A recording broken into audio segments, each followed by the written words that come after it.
Boa noite a todos, aos irmãos aqui presentes, aqueles que nos acompanham online.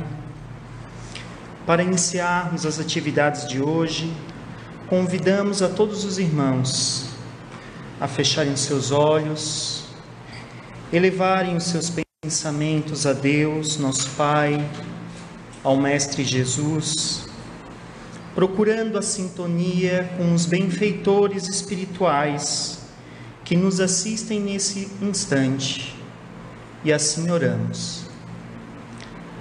Pai nosso que estais nos céus, santificado seja o vosso nome, venha a nós o vosso reino, seja feita a sua vontade, assim na terra como nos céus. O pão nosso de cada dia nos dai hoje, perdoai, Senhor, as nossas dívidas, assim como nós perdoamos aos nossos devedores. Não os deixeis cair em tentação e livrai-nos de todos os males, que assim seja. Está assim aberta a primeira parte dos trabalhos da noite de hoje, com a nossa irmã Sônia Campos, com o tema desta noite, amor, casamento e família.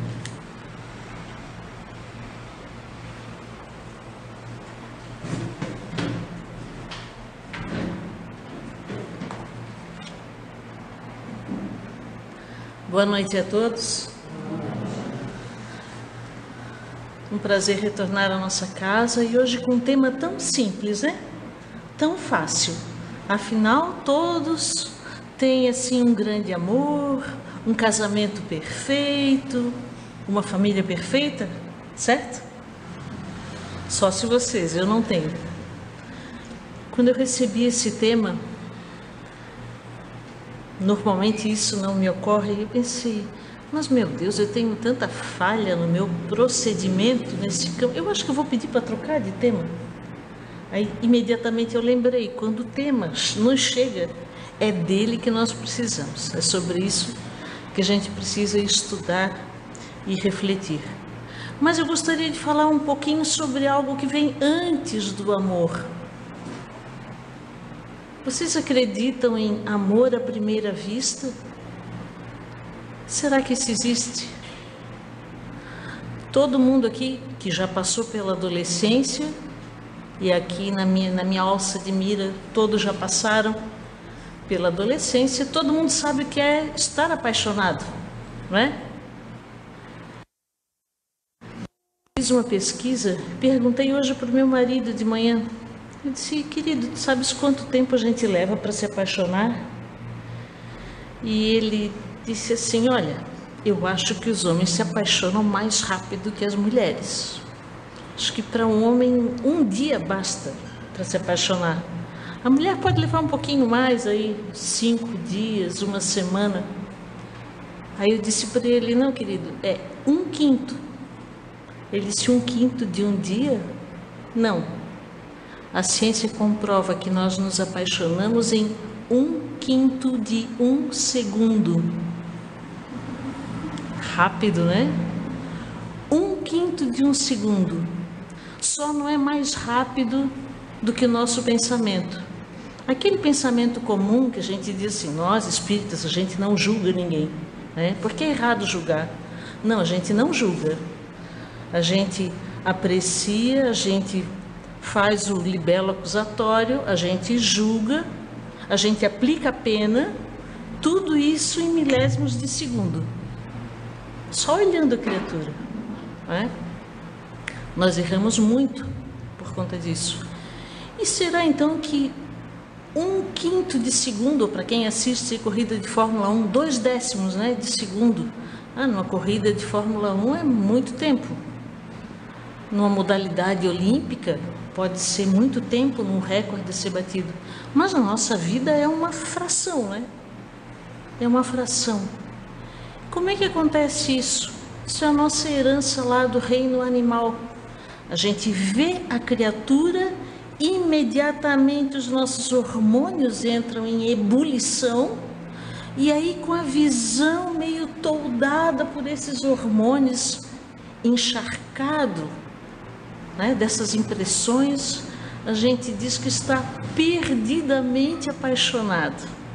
É como quem usa óculos, sabem quando a lente do óculos fica assim, meio embaçadinha, com um pouquinho de gordura, que a gente não enxerga direito, mas a gente acha que está enxergando. Aí lá um belo momento a gente vai lá na pia do banheiro, ou passa aquele líquido, limpa a lente, opa, agora eu já estou enxergando diferente. Paixão é mais ou menos assim, tolda um pouco a nossa visão, não nos cega, alivia a impressão. E na hora que a gente olha para aquela criatura, que é objeto da paixão, a gente imediatamente bota um óculos com lente cor-de-rosa. E tudo que ele ou ela faz é lindo, é tão fofinho, é tão diferente daquilo que eu, no meu estado normal, em condições normais de temperatura e pressão, avalio como correto, como decente. Isso é bom. Então a paixão deve ser uma coisa rápida, né? Se eu levo 1/5 de segundo para me apaixonar, deve passar bem rápido. Os cientistas, o período médio de uma paixão é de 18 a 33 meses. Até 33 meses, 32 meses, aí vamos botar 2 anos e meio, quase 3, eu ainda estou com a lente do meu óculos embaçada. E o que acontece quando acaba esse tempo? Aquele arroubo da paixão, aquele calor, vai arrefecendo e 2 coisas podem acontecer. Ou essa chama se extingue, ou ela vai se transformando em algo mais potente, mais estruturado, que é o amor.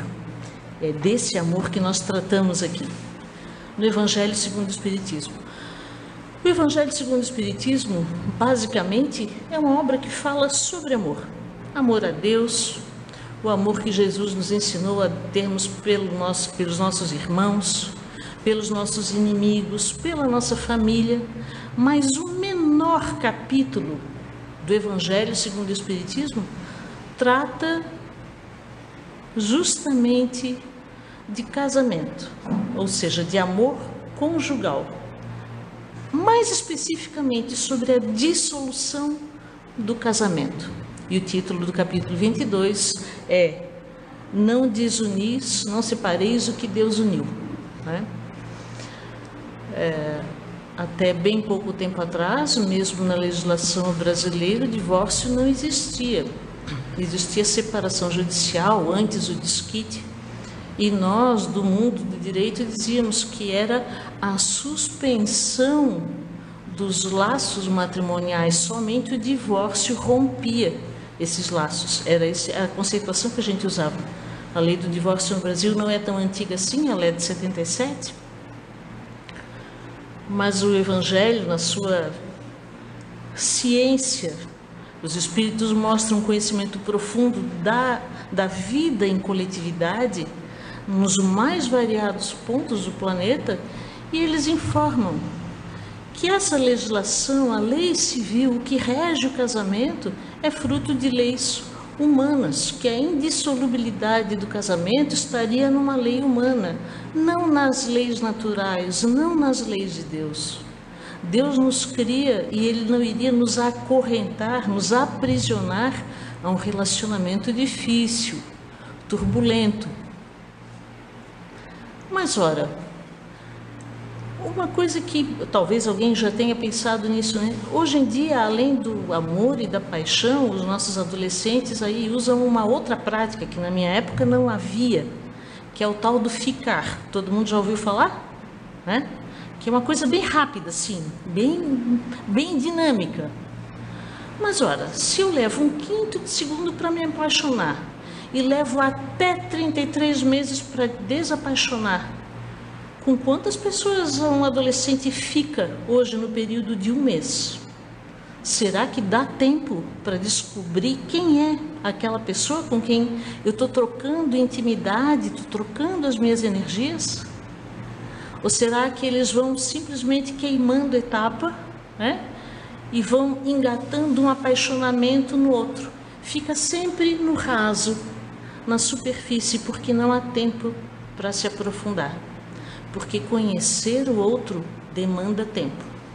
Tempo de convívio, tempo de conversa, tempo de observação. Quanto mais a gente observa, mais a lentezinha engordurada do nosso óculos vai se limpando.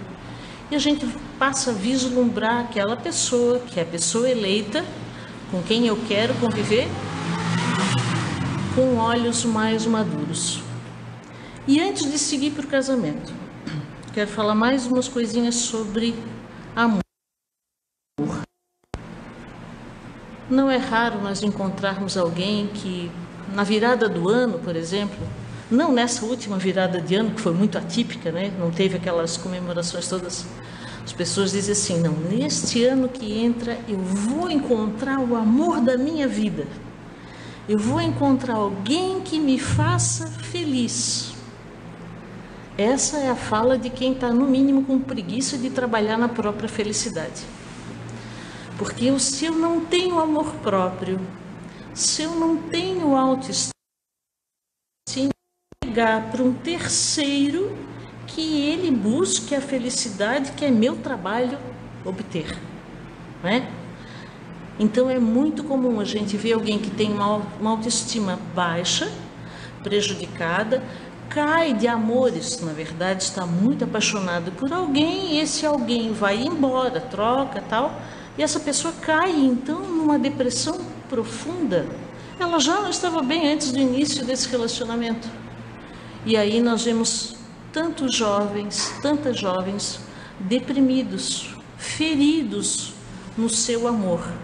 E aquilo que eles chamavam de amor, que ainda não era, se transforma em ódio. Eles dizem, não, eu amava, hoje eu odeio. Um dos meus escritores preferidos de todos os tempos brasileiro é o Érico Veríssimo. Ele tem uma trilogia que ele começou a escrever lá em 1949, chamado O Tempo e o Vento. É o Continente, depois o Retrato, Continente, o Retrato, isso.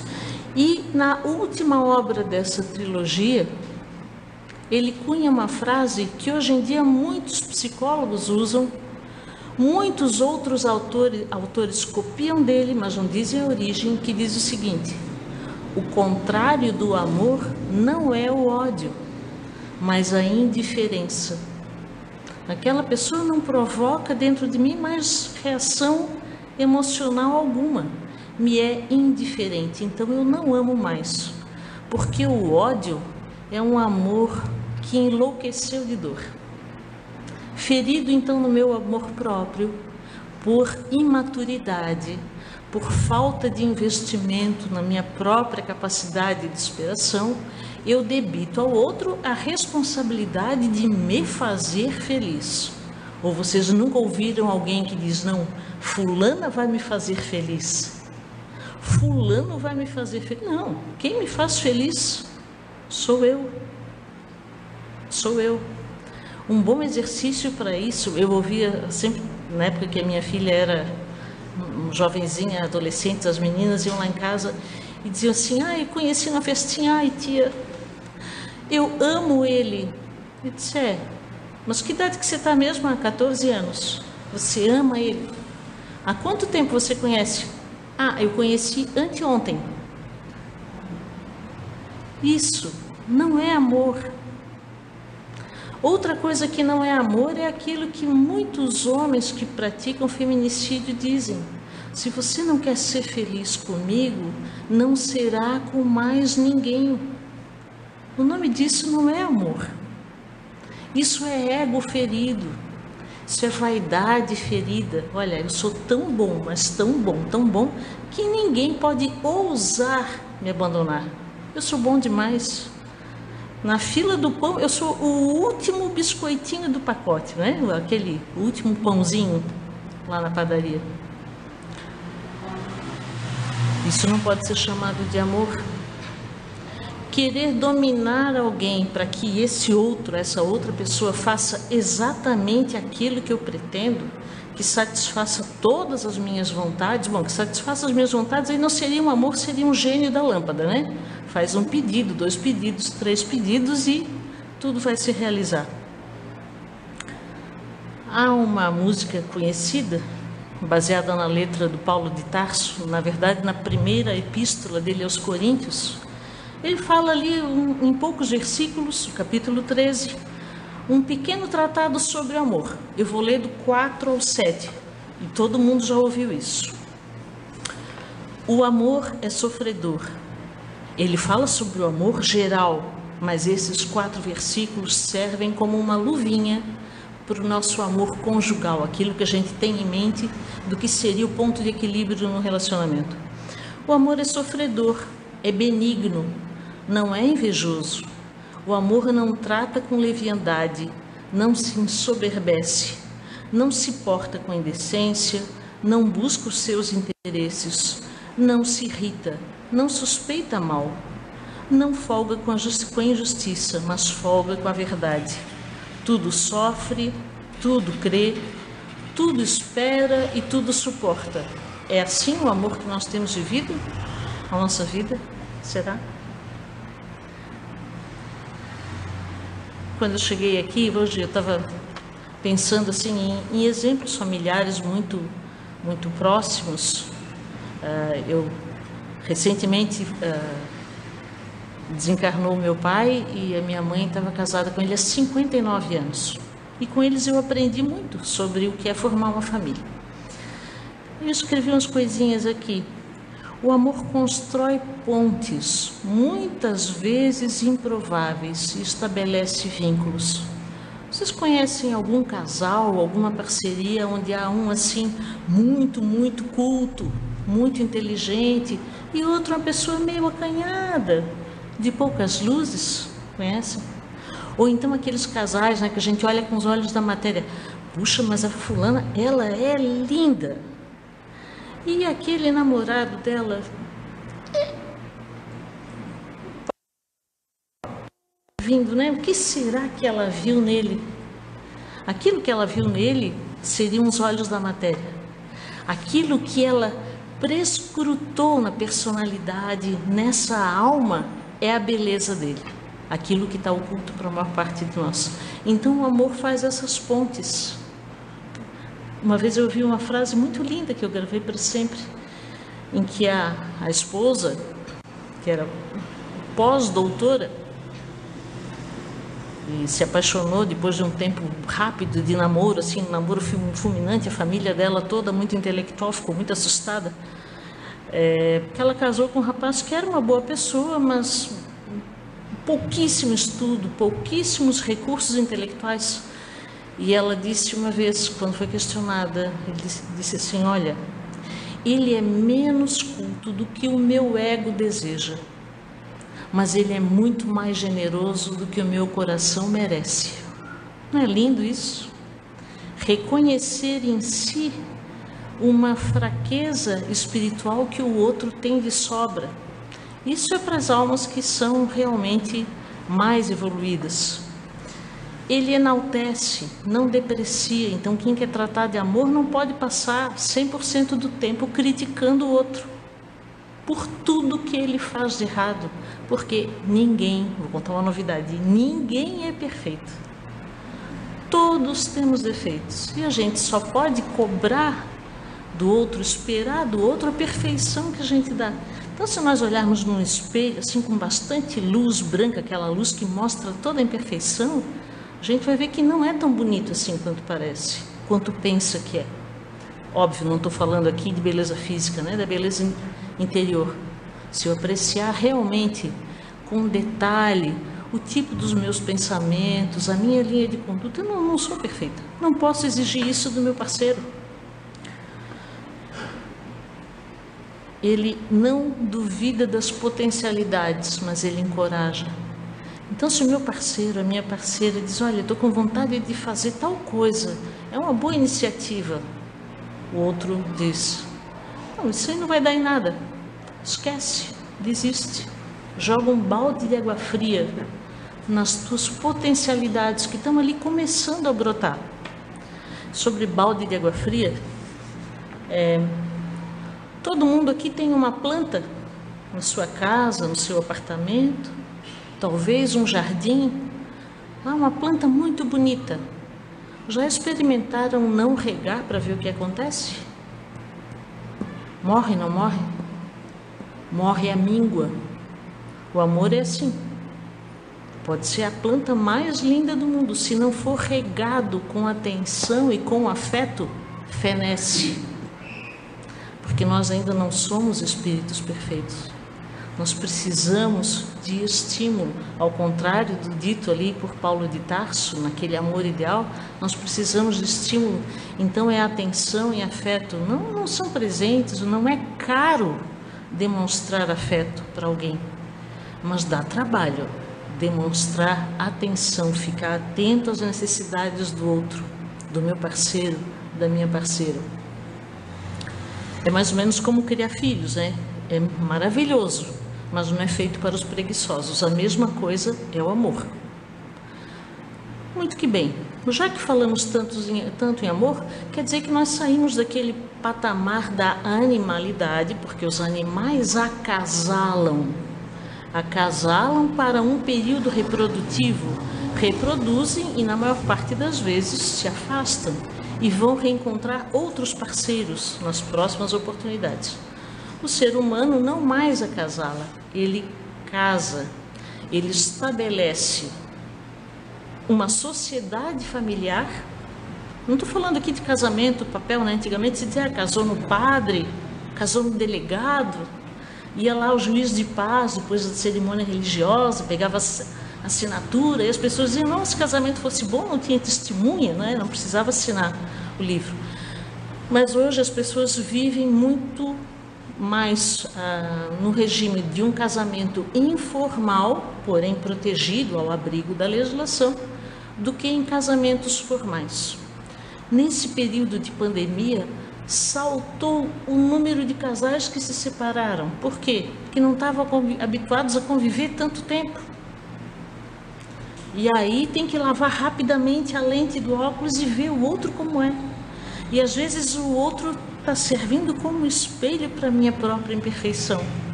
E a gente aguenta quase tudo nessa vida, menos admitir que não é perfeito. Que não é assim um bam, o último pãozinho na padaria. Bom, estabeleci um casamento, uma sociedade familiar, com o objetivo de permanência. Será eterna? Não, não será eterna. O óbito de um ou de outro, amanhã ou depois, pode me deixar sem um parceiro. Eu não sou mais casal, eu volto a ser um ser individual. Às vezes, na correria da vida, naquele turbilhão que nos acomete, contas a pagar, impostos a providenciar, as coisas que a gente precisa adquirir e não consegue, muitas vezes pouco recurso, aflige muito, mas isso não destrói relacionamento algum. Às vezes serve como uma prova. Há casamentos que são, sim, provacionais, que têm um caráter expiatório. Eu prejudiquei muito alguém numa encarnação passada, numa reencarnação passada, ou em mais de uma. E agora eu vou colher os frutos disso. De que forma? Um relacionamento difícil, muitas vezes amargo, em que eu tenho que exercitar mais a minha paciência. Não estou dizendo aqui para se tolerar tudo, porque há um limite entre amar muito o outro e deixar de amar a mim mesmo. Os relacionamentos só se mantêm saudáveis se o tempo de dedicação que eu devoto ao outro é mais ou menos equivalente ao investimento emocional que eu faço em mim mesmo. Porque enquanto o casamento transcorre, enquanto os filhos crescem, enquanto a gente dá nó em pingo d'água para conseguir adquirir uma casa, um teto, enquanto tudo isso ocorre, eu, ser imortal, espírito, hoje alma encarnada, eu continuo trabalhando na minha própria evolução. Vou voltar lá na planta, morre seca. E se regar demais, afoga a bichinha. mata do mesmo jeito. Então, às vezes, excesso de afeto, de zelo, sufoca aquela criatura e ela, de alguma maneira, se não verbalizar, ela vai dizer: por favor, me dê um ar, me deixe respirar, eu preciso de espaço. Eu também preciso e quero me desenvolver. Já estamos avançando no tempo. O próprio Jesus disse que é a dureza dos nossos corações que permite que o homem despeça sua mulher. A gente precisa fazer um recorte aqui de que na época de Jesus o patriarcado era tão forte que as mulheres realmente eram tratadas como propriedades. Esse é o fato. Então, quando Jesus diz lá, quando os fariseus perguntam para ele: mas aqui então, o que o senhor acha? O homem pode despedir a sua mulher? Porque assim como ele devolvia uma res, uma peça do gado que não estava boa, ele podia devolver a sua mulher, despedi-la nesse sentido. E Jesus disse: é graças à dureza dos vossos corações. Se um homem se separa de uma mulher, quer dizer que no coração dele ela não tem mais abrigo, e vice-versa. E é assim que nós devemos entender isso. Se esses casamentos têm um propósito, é de uma duração que nós não sabemos o tempo, ela pode ser maior ou menor, mas enquanto numa relação, nós vamos dar 100% para que ela funcione, para que ela dê certo. Não quer dizer que a pessoa vai casar uma vez na vida e vai viver feliz para sempre. Eu trabalhava num órgão público e assim que veio a possibilidade do servidor averbar união estável, todo mundo sabe o que é, né? União estável. Então eu tenho um parceiro, uma parceira, eu vou constituir família, não quero casamento civil, mas esse relacionamento protege a minha companheira, meus filhos, etc. Nós tínhamos um colega que a cada 2 anos ele trocava de união estável. Ele ia lá e dizia: eu quero desaverbar a Maria, agora eu vou averbar a Joana. Dali a 1 ano e meio, 2 anos de vida, agora eu quero desaverbar a Joana para averbar a Paula. E eu pensava comigo: pô, ele entendeu o conceito da união. O que ele não entendeu é o conceito do estável. E com cada uma ele tinha um filhinho. Então é assim, ele desaverbava a união estável e pagava um pouquinho de pensão. Quando eu aposentei desse órgão, ele já estava no 5º filho, o salário dele também já estava assim um leque, né? Porque de cada relacionamento ele ia criando um filho. Quando nós pretendemos formar uma família além do casal, aí nós precisamos de mais responsabilidade e mais cuidado. Por quê?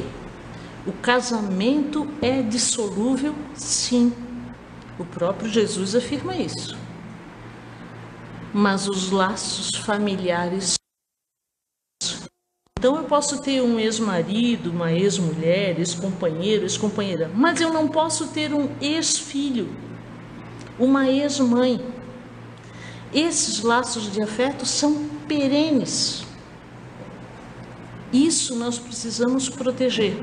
Roberto Almeida diz que uma vez num relacionamento sólido, estável, seja o casamento ao abrigo da lei civil ou não, se for para sair, a gente tem que sair pela porta da frente e não pelo porão.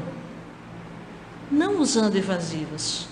Usar a mesma coragem que usou para se aventurar, se encantar por outra pessoa, usar a mesma coragem e respeito a esse parceiro, essa parceira, e dizer: eu sou muito grato a você, mas realmente aqui não está dando mais certo.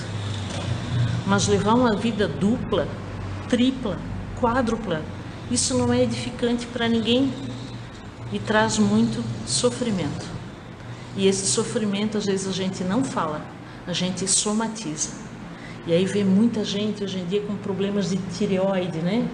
Vai engolindo esses traumas. Muitas crianças com doença de pele, porque elas não conseguem falar, e aí a pele pipoca. Porque do ponto de vista embriogênico, a nossa derme se forma no mesmo momento em que se forma o nosso sistema nervoso central. Quem conhece um pouquinho de genética sabe disso, né? Isso é da embriogênese. Então, muitas vezes, a pessoa aparentemente está muito calma. Olha a pele dela. Está num eritema só, cheia de pipoca e coceira. Aquilo é o corpo gritando aquilo que a voz calou. Então, no processo de adoecimento de boa parte de nós, muitas vezes, Há dores mal resolvidas atinentes à nossa infância, ao nosso passado, ao relacionamento dos nossos pais, ao nosso relacionamento com um parceiro que às vezes não está bem, a gente finge que está bem, mas daqui a pouco aparece um adoecimento assim. As pessoas dizem, não, do nada, nada aparece do nada. Aliás, sobre os advérbios, nunca, sempre, todos e ninguém, eu ouvi uma coisa muito sábia. Esses advérbios a gente pode usar quando fala de Deus. Deus ama todas as suas criaturas. Deus nunca se engana. Deus olha com carinho, prepara a vida de todos os seres humanos. Ninguém fica à margem da providência divina. Frases perfeitas.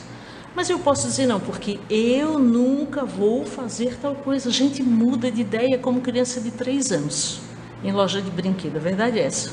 A gente muda muito de ideia. À medida que vai amadurecendo, muda menos, mas ainda muda. O que é bom, é um sinal de evolução, mas a gente não pode ser volúvel.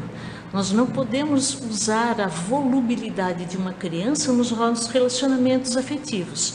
Ah, hoje eu gosto do João porque o João é mais querido, é o que me dá presentes. Amanhã é o Paulo porque o Paulo é muito atencioso, faz tudo o que eu quero. 3 meses depois, não, agora não é nenhum nem outro, agora é o Henrique, que o Henrique é uma pessoa valente, é um empreendedor, né? A gente sempre olha as características positivas. Nós não podemos ser assim, volúveis, de mudar de ideia a cada 3 semanas. Então, sobre a família, nós já tivemos a oportunidade de estudar aqui. Se a família traz os laços de parentesco biológicos, mas existe uma família muito maior que a minha família espiritual, há uma grande probabilidade, eu não posso usar a palavra sempre, há uma grande probabilidade de que aquelas pessoas que estão lá no meu núcleo familiar, marido, filho, enteados, nora, genro, são pessoas que fazem parte sim da minha família espiritual e que eu tenho a chance agora de passar a limpo aquilo em que eu não fui bom bastante no passado. Não amei o suficiente uma criatura no passado. Me chega aos braços agora no papel de uma filha exigente que demanda minha atenção. Por que isso? Está me cobrando agora mais o amor que eu dei de menos no passado.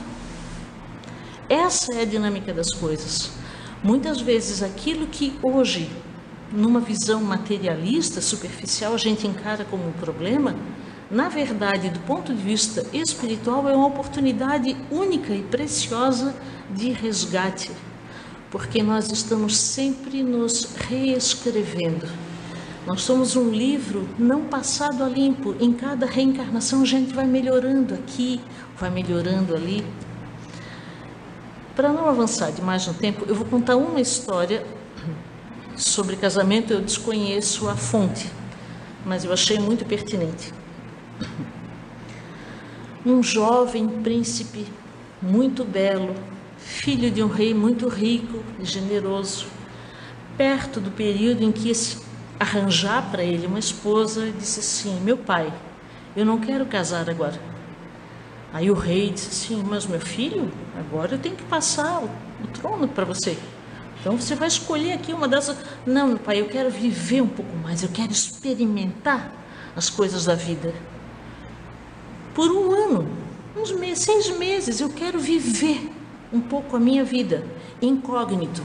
Não quero que ninguém saiba que eu sou um príncipe. Aí o rei disse: tá, meu filho, mas do que tu precisa? Meu pai, eu quero um cavalo, um bom cavalo e algum recurso, ouro, moeda. Não muita coisa, para não chamar muita atenção, porque eu quero viver no anonimato e aproveitar a vida. Saiu do reino do pai, foi num reino que ele não conhecia, algumas léguas dali. E num imbróglio, numa ocasião festiva, ele fez uma descompostura, ele foi mal educado com o rei daquele local e a penalidade era a morte. Guilhotina. Levado à presença desse outro rei, ele tenta se identificar e diz assim: Majestade, o senhor me perdoe, eu não sabia, eu sou filho do rei João, seu vizinho. O rei olhou para ele e disse assim: rapaz, você sabe quantas pessoas chegam aqui com essa história? Não, isso não é verdade. Não, mas então o senhor me deu um prazo, pelo menos para eu me despedir. Misericórdia. O rei pensou assim: eu posso te dar misericórdia se você me responder a uma pergunta: o que desejam as mulheres? Porque eu já perguntei para todos aqui no meu reino, nem a minha esposa, a rainha, sabe me dizer o que desejam as mulheres. E o príncipe, que nunca tinha pensado nisso, saiu desesperado pelo reino, procurando pelas pessoas. Você sabe o que deseja uma mulher? Aí um disse: eu acho que ela quer uma família cheia de filhos, né? Perguntou para outro: o que deseja uma mulher? Ela quer um castelo, muitas posses. Um terceiro disse: ela vai querer muitas joias, muito ouro, muita riqueza. Um outro disse assim: não sei, eu acho que ela vai querer um pouco de liberdade, né? Conhecer o mundo. Perguntou para um monte de gente, chegou até o sábio lá da aldeia. E ele disse: meu rapaz, eu não posso te ajudar, mas tem uma pessoa aqui que sabe. Ela mora lá atrás daquela montanha, ela é uma bruxa. Você não se assuste, ela é muito feia, mas ela sabe tudo. As mulheres já sabem muita coisa, mas essa bruxa sabe tudo. Ele chegou lá, viu aquela criatura desgrenhada, cabelos sujos, 2 dentes, um para doer e um para roer, desencontrados, verruga no nariz, suja, unhas grandes em trapos. Ele ficou assustado, ele ficou enojado com a figura dela. Mas chegou para ela e disse: dona bruxa, eu estou condenado à morte e o rei só me concede misericórdia se eu souber dizer para ele o que deseja uma mulher. A senhora pode me ajudar? Ela disse: eu sei e posso lhe dar a resposta. Ele disse: então? Disse: mas, ela falou, em troca você vai casar comigo. Ele tirou o chapéu com sua cabeça, pensou assim: meu Deus, eu, um príncipe, um partido desejado por tantas princesas,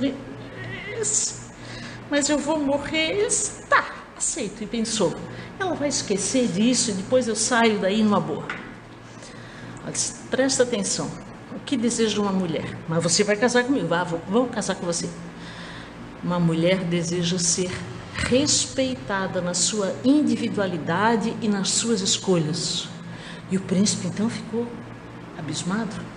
Pegou seu cavalo, correu para o reino e disse para o rei: eu sei o que deseja uma mulher. Uma mulher deseja ser respeitada na sua individualidade e nas suas escolhas. O rei ficou abismado e disse: muito bem, suspendo a pena do rapaz. Ninguém nunca tinha me dito uma coisa tão sábia. E o príncipe, então, sentindo alívio, virou as costas e quem ele encontra na porta do castelo? A bruxa, sorrindo para ele com os 2 dentes, dizendo: eu vim cobrar a minha parte do trato. E ele pensou: bom, ela é uma velhinha, né? Daqui a pouco ela falece, tudo isso acaba, eu volto lá para o reino do meu pai, vida que segue. Vou encarar, vou casar. E casou com ela, sim, naquele estado. E ele pensou: meu Deus, o que eu fiz com a minha vida? Olha o tamanho do sacrifício. Chega ela em trapos, mal ajeitada, suja, e diz para ele: você pode aguardar um pouco? Eu vou me preparar ali no toalete. Vamos imaginar assim que num castelo havia um banheiro, né? Suíte. Ela foi se preparar. Ele ficou sentado na cama, cabeça entre as mãos, pensando: joguei a minha vida fora, né? Minha juventude foi pro ralo agora.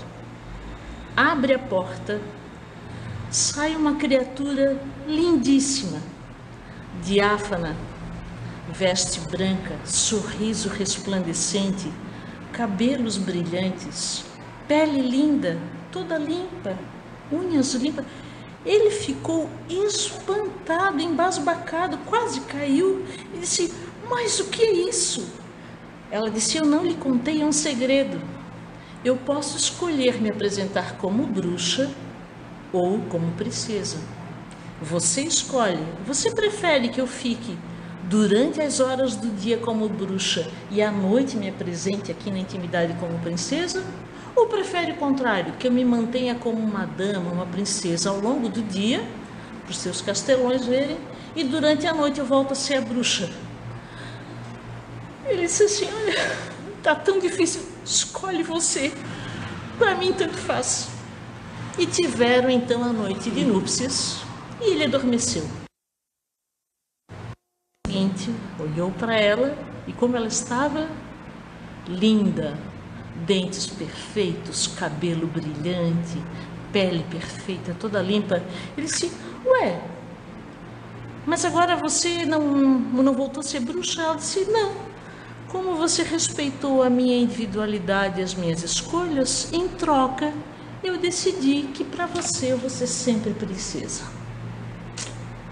Se para nós pensarmos, a gente está se comportando como príncipe, como princesa, nos nossos relacionamentos, ou a gente está tratando lá na intimidade feito uma bruxa, feito um bruxo, xingando, cobrando o tempo inteiro, e daí para consumo externo se apresenta como um nobre. Vamos ser consistentes com o nosso desenvolvimento espiritual. Vamos ser mais maduros com as nossas emoções. Vamos investir um pouco mais no nosso amor próprio, para que esse amor conjugal ao qual eu me candidato seja profícuo, para que a minha família seja saudável, para que enquanto dure esse casamento, esse relacionamento, o tempo que durar, eu consiga aí também ser um bom cristão, ser um bom espírita, respeitar o outro, porque eu aprendi nessa vida que eu preciso dar ao outro o respeito que eu desejo para mim mesmo. Um pouquinho mais de equidade nos nossos relacionamentos. Boa noite, muito obrigada pela atenção e que Deus nos abençoe sempre.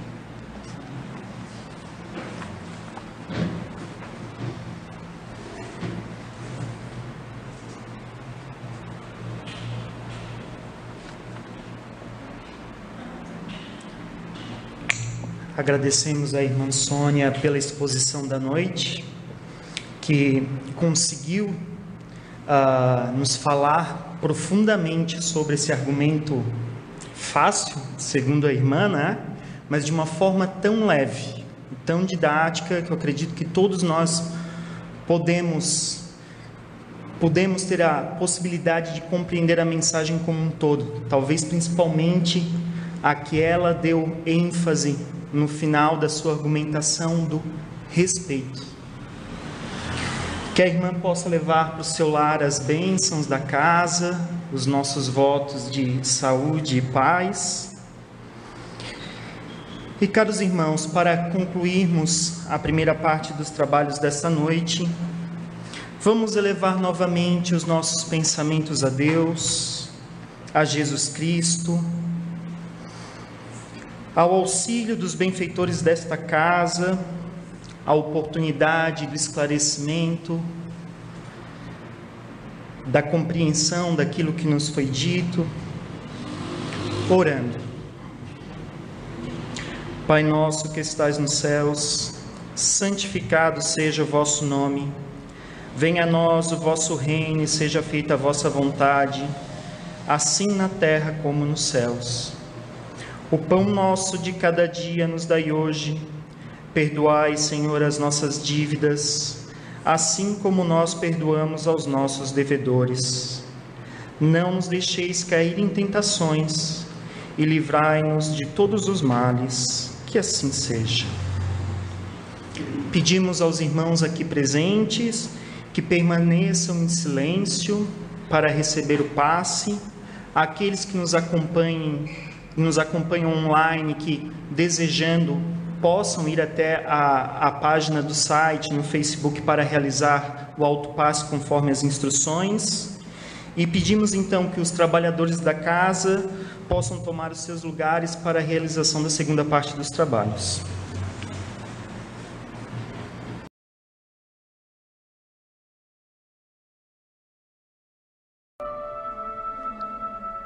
Ok, Queridos irmãos, o que seria o passe? O passe tem a finalidade de auxiliar a recuperação das nossas energias físicas, mentais e espirituais. Durante o passe, há troca de energias físicas, mentais e espirituais, guiadas pelo sentimento do amor, trazendo equilíbrio dos pensamentos e das emoções, restabelecendo a nossa harmonia interior. Nesse instante, queridos irmãos, vamos daqui e dos nossos lares fechar os nossos olhos, respirar lenta e profundamente, esquecendo-nos de tudo o que se passou conosco neste dia, nossas preocupações, nossas atribulações, colocando tudo nas mãos de Jesus e de Deus.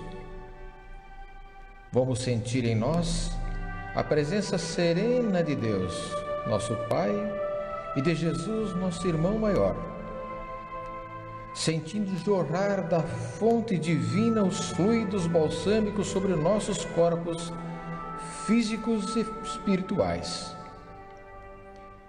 dissipando todos os fluidos deletérios do nosso organismo, auxiliando-nos na recuperação física, mental e espiritual.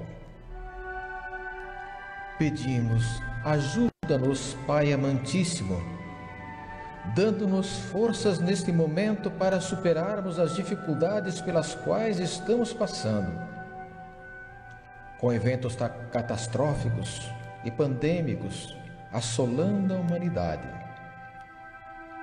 Lembrando-nos das palavras do apóstolo Paulo, no sentido de que em tudo somos atribulados, mas não angustiados, pois vivemos momentos decisivos de transformação moral, renovação íntima e de escolha dos valores espirituais.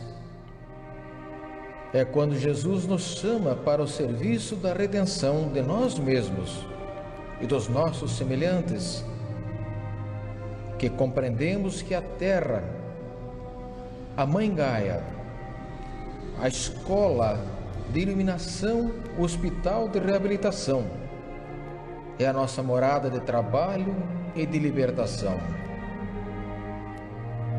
Nós, espíritos, rumo a Deus, nosso Pai, de infinita bondade e justiça. Que assim seja. Pai nosso que estás nos céus, santificado seja o vosso nome. Venha a nós o vosso reino e seja feita a vossa vontade, assim na terra como no céu. O pão nosso de cada dia nos dai hoje. Perdoai as nossas dívidas, assim como nós perdoamos os nossos devedores. E não nos deixeis cair em tentação, mas livra-nos de todo o mal. Que assim seja.